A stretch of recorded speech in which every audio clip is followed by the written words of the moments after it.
ಸಮುದಾಯ ಬಾನುಲಿ ರೇಡಿಯೋ ಮಣಿಪಾಲದ ಕೇಳುಗ ಮಿತ್ರರೇ, ಕನ್ನಡ ಸಾಹಿತ್ಯ ಪರಿಷತ್ ಉಡುಪಿ ತಾಲೂಕು ಘಟಕದ ಸಹಯೋಗದಲ್ಲಿ ರೇಡಿಯೋ ಮಣಿಪಾಲ ಸಮುದಾಯ ಬಾನುಲಿ ಅರ್ಪಿಸುತ್ತಿದೆ ಕಥೆ ಕೇಳೋಣ ಸರಣಿ ಕಾರ್ಯಕ್ರಮ. ಕಥೆಯ ಸಾಗರದಲ್ಲಿ ಅಮೃತದ ಬಿಂದು, ವಾರವಾರವೂ ಕಿವಿದೆರೆಗೆ ಬಂದು. ಕಥೆಯ ಸಾಗರದಲ್ಲಿ ಅಮೃತದ ಬಿಂದು, ಮನ ಮುದಗೊಳಿಸುತ್ತಲೀ ವಿಚಾರ ತುಂಬಿ ಭಾವಕೋಶವ ವಿಸ್ತರಣೆಗೈದು ಮನವ ಮಥನವಗೊಳಿಸಿ ಬದುಕಿಗೆ ಅನುಗೊಳಿಸಿ, ಮನವ ಮಥನವಗೊಳಿಸಿ ಬದುಕಿಗೆ ಅನುಗೊಳಿಸಿ, ಬದುಕಿಗೆ ಅನುಗೊಳಿಸಿ. ಕತೆ ಕೇಳೋಣ, ಕತೆ ಕೇಳೋಣ, ಕತೆ ಕೇಳೋಣ. ರೇಡಿಯೋ ಮಣಿಪಾಲ್ ಶ್ರೋತೃ ಬಾಂಧವರೇ, ಇದೀಗ ಪ್ರಸಾರವಾಗಲಿರುವ ಕಥೆ ಕೇಳೋಣ ಸರಣಿ ಕಾರ್ಯಕ್ರಮದ 192ನೇ ಸಂಚಿಕೆಯಲ್ಲಿ ಸ್ವರಚಿತ ಕಥೆಯನ್ನು ವಾಚಿಸಲಿದ್ದಾರೆ ಸಾಹಿತ್ಯಾಸಕ್ತರಾದ ಶರೋನ್ ಶೆಟ್ಟಿ ಐಕಳ. ರೇಡಿಯೋ ಮಣಿಪಾಲ್ನ ಎಲ್ಲ ಕೇಳುಗರಿಗೆ ನಮಸ್ಕಾರ. ಇವತ್ತು ನಾನು ಓದುತ್ತಿರುವ ಕಥೆಯ ಹೆಸರು ಬೋರನಿಗೆ ಬರಲಿಲ್ಲ ಸ್ವಾತಂತ್ರ್ಯ.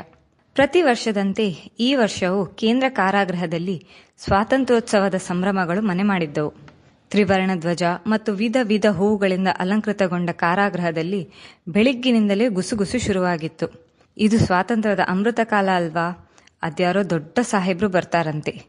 ಈ ಬಾರಿ ಸ್ವಾತಂತ್ರ್ಯೋತ್ಸವದಂದು ಸನ್ನಡತೆಗಾಗಿ 80 ಕೈದಿಗಳನ್ನು ಬಿಡುಗಡೆ ಮಾಡ್ತಾರಂತೆ. ನಮಗೂ ಬಿಡುಗಡೆ ಭಾಗ್ಯ ದೊರೆತರೆ ಸಾಕಪ್ಪ ದೇವ್ರೆ ಎನ್ನುತ್ತಾ ಸಹ ಕೈದಿಗಳು ಅತ್ತಿಂದಿತ್ತ ಓಡಾಡುತ್ತಾ ಹೇಳುತ್ತಿದ್ದ ಮಾತುಗಳು ಅಲ್ಲೇ ಮೂಲೆಯಲ್ಲಿ ಕುಳಿತಿದ್ದ ಬೋರನ ಕಿವಿಗೆ ಬೀಳುತ್ತಿದ್ದವು.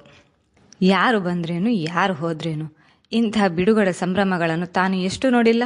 ಕಳೆದ 40 ವರ್ಷಗಳಿಂದ ಅದೇ ರಾಗ, ಅದೇ ಹಾಡು. ತನಗೆ ಮಾತ್ರ ಈ ಜನ್ಮದಲ್ಲಿ ಈ ಜೈಲಿನಿಂದ ಬಿಡುಗಡೆ ಸಿಗೋವಲ್ದು. ತನ್ನಂತಹ ಬಡಪಾಯಿಗಳಿಗೆ ಸ್ವತಂತ್ರ ಪರತಂತ್ರ ಎರಡೂ ಒಂದೇ. ಯಾವ ತಪ್ಪೂ ಮಾಡದೆ 40 ವರ್ಷಗಳಿಂದ ಈ ಜೈಲಿನಲ್ಲಿ ಕೊಳೆಯುತ್ತಿದ್ರೂ ತನ್ನತ್ತ ಗಮನ ಹರಿಸಿದವರು ಯಾರೂ ಇಲ್ಲ. ಈ ದೇಶದಲ್ಲಿ ನ್ಯಾಯ ಕಾನೂನುಗಳು ಬಡವರಿಗಾಗಿ ಅಲ್ಲವೇ ಅಲ್ಲ, ಅದೇನಿದ್ದರೂ ಶ್ರೀಮಂತರಿಗಾಗಿ. ಬೋರ ಸ್ವಾಗತದಲ್ಲಿ ಮಾತನಾಡಿಕೊಳ್ಳುತ್ತಿದ್ದ. 40 ವರ್ಷಗಳ ಹಿಂದೆ ಬೋರನ ಅಂಗೈ ಅಗಲದ ಜಮೀನಿನಲ್ಲಿ ಅದೇ ಊರಿನ ಹೆಣ್ಣು ಮಗಳ ಕಳೇಬರವೊಂದು ಸಿಕ್ಕಿತ್ತು. ಆಕೆಯ ಮೇಲೆ ಅತ್ಯಾಚಾರ ಎಸಗಿ ಆಕೆಯ ಕತ್ತು ಹಿಸುಕಿ ಕೊಲೆ ಮಾಡಿ ಬೋರನ ಜಮೀನಿನಲ್ಲಿ ಬಿಸಾಕಿದ್ದರು. ಕೊಲೆ ಮಾಡಿದವರು ಅಲ್ಲಿನ ಪುಡಾರಿಯೊಬ್ಬರ ಮಗನೆಂದು ಗುಸುಗುಸು. ಆದರೆ ನೋಡಿದವರಿಲ್ಲ, ಪುಡಾರಿಯ ವಿರುದ್ಧ ಸಾಕ್ಷಿ ನುಡಿಯುವವರಿಲ್ಲ. ಕೊಲೆ ಹಣೆಪಟ್ಟಿ ಕಟ್ಟಿ ಯಾರಾದರೊಬ್ಬರನ್ನು ಹಿಡಿದು ಒಳಗೆ ಹಾಕಲೇಬೇಕಾದ ಅನಿವಾರ್ಯತೆ ಪೊಲೀಸರಿಗೆ. ಸರಿ, ಜಮೀನು ಬೋರನದ್ದಲ್ವಾ, ಹಾಗಾದರೆ ಅವನನ್ನೇ ಒಳಗೆ ಹಾಕಿ. ಪುಡಾರಿ ಅಪ್ಪಣೆ ಆಯ್ತಲ್ಲ, ಮತ್ತಿನ್ನೇನು. ಬೀಸಿದ್ದನ್ನೇ ತಪ್ಪಿಸಿಕೊಂಡ ಪುಡಾರಿ, ಜೈಲಿನೊಳಗೆ ರಾಗಿ ಬೀಸೋ ಕೆಲಸ ಗಿಟ್ಟಿಸಿಕೊಂಡ ಬೋರ. ತನಗಾಗ 30 ವರ್ಷಗಳು. ತನ್ನ ಪಾಡಿಗೆ ತಾನು ಜಮೀನಿನಲ್ಲಿ ಕೆಲಸ ಮಾಡಿಕೊಂಡಿದ್ದೆ. ತನಗಂತ ಇದ್ದಿದ್ದು ಅದೊಂದೇ ಆಸ್ತಿ. ಮುಂದಿಲ್ಲ ಹಿಂದಿಲ್ಲ. ಆ ಹೆಣ್ಣು ಮಗಳನ್ನು ಒಮ್ಮೆಯೂ ಕಂಡಿಲ್ಲ. ನಡೆದದ್ದೇನೆಂದು ಗೊತ್ತೇ ಇಲ್ಲ. ಏಕಾಏಕಿ ಮನೆಗೆ ಬಂದ ರಾಕ್ಷಸರು, ಅಲ್ಲಲ್ಲ ಆರಕ್ಷಕರು, ಎತ್ತಾಕೊಂಡು ಬಂದು ಜೈಲಿನೊಳಗೆ ತೂರಿ ಕೇಸು ಜಡಿದೇ ಬಿಟ್ಟರು.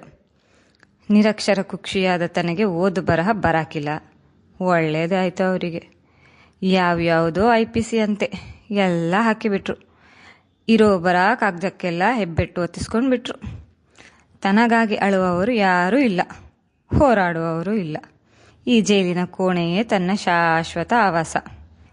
ಇಲ್ಲಿನ ಸಹ ಕೈದಿಗಳೇ ನನ್ನ ಪರಿವಾರ. ದೇಶಕ್ಕೆ ಸ್ವಾತಂತ್ರ್ಯ ಬಂದು 78 ವರ್ಷ ಅಂತೆ.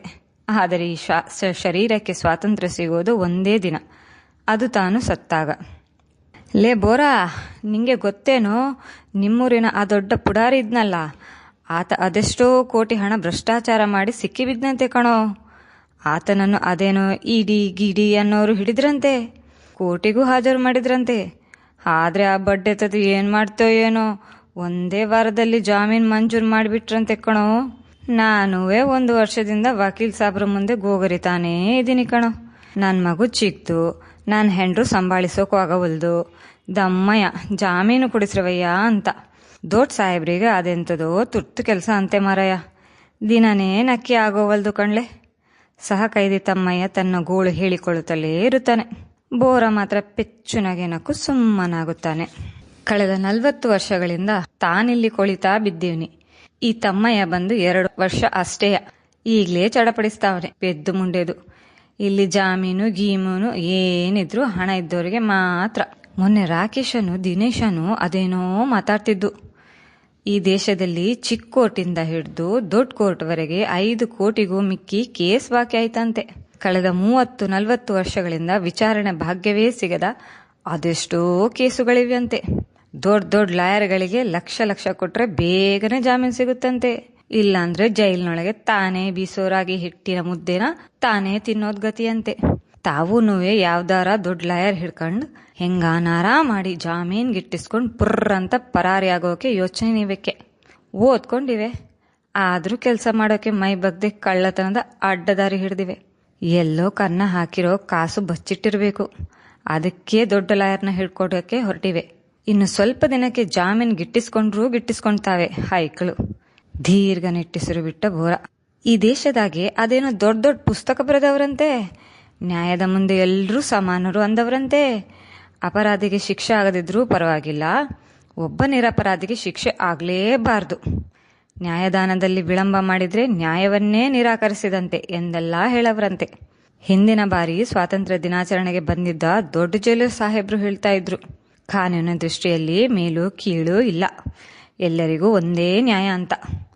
ಹಂಗಾರೆ ನಾನ್ಯಾಕೆ ಇನ್ನು ಇಲ್ಲಿ ಕೊಳಿತಾ ಬಿದ್ದೀವ್ನಿ? ಮಾಡ್ದಿರೋ ತಪ್ಪಿಗೆ ಶಿಕ್ಷೆ ಅನುಭವಿಸ್ತೀವ್ನಿ. ಬಡವನಾಗಿ ಹುಟ್ಟಿದ್ದೇ ನನ್ನ ತಪ್ಪೆ. ನನ್ನ ತಾವಾನೂ ದುಡ್ಡಿದ್ದಿದ್ರೆ, ನಾನು ಪುಡಾರಿ ಆಗಿದ್ದಿದ್ರೆ. ಬೋರನ ಸ್ವಾಗತ ಸಾಗಿತ್ತು. ಲೇ ಬೋರಾ, ಬೋರಾ, ಏನ್ಲಾ ಕನ್ಸು ಕಾಣ್ತಾ ಇದ್ದೀಯಾ? ಎದ್ದೇಳ, ದೊಡ್ಡ ಸಾಹೇಬ್ರು ಬಂದ್ರು. ಇವತ್ತು 80 ಮಂದಿಗೆ ಬಿಡುಗಡೆ ಭಾಗ್ಯ ಐತೆ ಕಣ್ಲಾ, ಬೇಗನೆ ಬಾರ್ಲಾ, ಧ್ವಜ ಹಾರಿಸೋ ಹೊತ್ತಾಯ್ತು ಕಣ್ಲಾ. ನಾಳಿಕೆ ನಂಗೂ ಬಿಡುಗಡೆ ಭಾಗ್ಯ ಬಂತು ಬೋರಾ, ನೀನು ಬಿರ್ರನೆ ಬಾ, ಆಮ್ಯಾಕೆ ಹಬ್ದೂಟ ಐತೆ. ತಮ್ಮಯ್ಯ ಗಂಟಲು ಹರಿದು ಕೂಗುತ್ತಿದ್ದ. ಬೋರ ಮತ್ತೊಮ್ಮೆ ನಿಟ್ಟೆಸಿರು ಬಿಡುತ್ತಾ ಕುಳಿತಲ್ಲಿಂದ ಎದ್ದು ಮೈ ಕೊಡವಿಕೊಂಡ. ಇಂಥ ಅದೆಷ್ಟೋ ಸ್ವಾತಂತ್ರ್ಯ ದಿನಾಚರಣೆಗಳನ್ನ ಕಂಡೀವ್ನಿ. ಇನ್ನು ಅದೇಟು ಕಾಣೋಕೆ ಬಾಕಿ ಆಯ್ತೋ ಶಿವನೇ ಬಲ್ಲ. ನಂಗಂತೂ ಸತ್ತಾಗ್ಲೇ ಸ್ವಾತಂತ್ರ್ಯ ಎನ್ನುತ್ತಾ ವೇದಿಕೆ ಹಾಕಿದೆಡೆಗೆ ನಿಧಾನವಾಗಿ ಹೆಜ್ಜೆ ಹಾಕಿದ. ಅಂತೂ ಬೋರನಿಗೆ ಬರಲಿಲ್ಲ ಸ್ವಾತಂತ್ರ್ಯ. ಇಷ್ಟು ಹೊತ್ತು ನಮ್ಮ ಜೊತೆ ಕತೆ ಕೇಳಿದ್ದಕ್ಕೆ ತಮಗೆಲ್ಲರಿಗೂ ಧನ್ಯವಾದ. ಕೇಳುಗ ಮಿತ್ರರೇ, ಇದುವರೆಗೆ ಸಾಹಿತ್ಯಾಸಕ್ತರಾದ ಶರೋನ್ ಶೆಟ್ಟಿ ಐಕಳ ಅವರಿಂದ ಸ್ವರಚಿತ ಕಥೆಯನ್ನು ಕೇಳಿದಿರಿ. ಕನ್ನಡ ಸಾಹಿತ್ಯ ಪರಿಷತ್ ಉಡುಪಿ ತಾಲೂಕು ಘಟಕದ ಸಹಯೋಗದಲ್ಲಿ ರೇಡಿಯೋ ಮಣಿಪಾಲ ಅರ್ಪಿಸುತ್ತಿರುವ ಕಥೆ ಕೇಳೋಣ ಸರಣಿ ಕಾರ್ಯಕ್ರಮ ಇಲ್ಲಿಗೆ ಮುಕ್ತಾಯವಾಯಿತು. ಮುಂದಿನ ಕಥೆ ಕೇಳಲು ಮತ್ತೆ ಭೇಟಿಯಾಗೋಣ.